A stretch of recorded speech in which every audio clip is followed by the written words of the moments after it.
Now we talked about your bodybuilding style training, and when you're, for example, when you're getting ready to do this cycle here, how many weeks does that typically last? If you're gonna gain mass for 8 weeks, how long will you keep that cycle before you switch to the strength?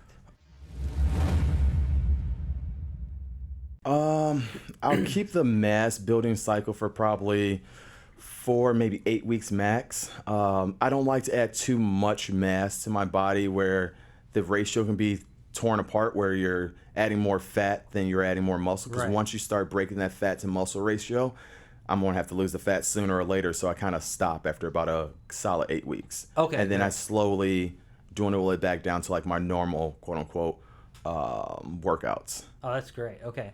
And that makes a lot of sense. I think sometimes people go on like 20-week bulks. I'm like, no, you're just being lazy for 20 weeks. Yeah. I've been lazy for a year. I understand. Yeah, it's crazy, man. And then they spend so much time cutting, they lose everything that was on their bulk, and they're miserable. And also, I think people start to lose their pumps when they go like longer than 8 weeks.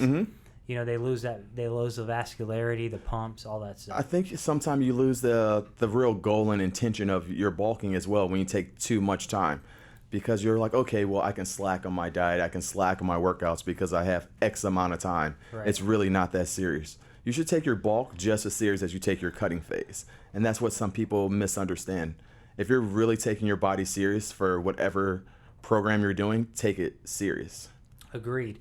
Now, your strength power phase, right?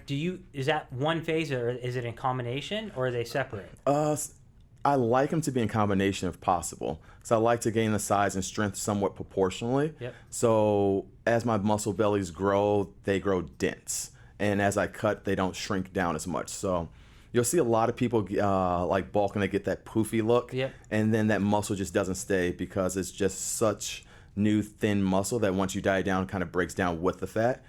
But if you're able to add that thick type 2 slow twitch muscle fibers where it's just hard and dense in there, that just doesn't go away. But it does take a lot more time to grow. Right, I got you. So on your strength phases, what does that look? You talked about your high volume bodybuilding phase. What does a strength day or a strength phase look like for you? So like a normal strength day will start off with something that is like a monster set, because the older I get, the more I need to warm up my joints, my tendons, and kind of get some blood inside that muscle. And most people might say that is not optimal because you're doing too many reps and you might be burning out some of your power. But for me, it works. And then we'll go into the heavy compound movements of 5 sets of 5 or 5 sets of 3, something of that nature, where you're doing heavy deadlifts, heavy squats, heavy bench press, just some of the core lifts or a shoulder press to really get some of that core thickness. And I like moving heavy weights sometimes just to feel like a man still. Oh, yeah, I 100% agree. And that's interesting that you say that about you're not losing that bodybuilding conditioning style.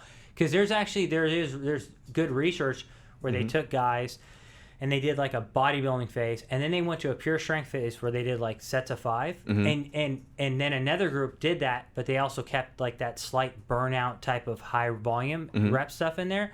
And you would think like people will go like, oh yeah, that's dumb that you combine them. But the people who combine them like you gained more strength and more size. Really? And the people who were just training for strength, they didn't get as strong and they lost muscle.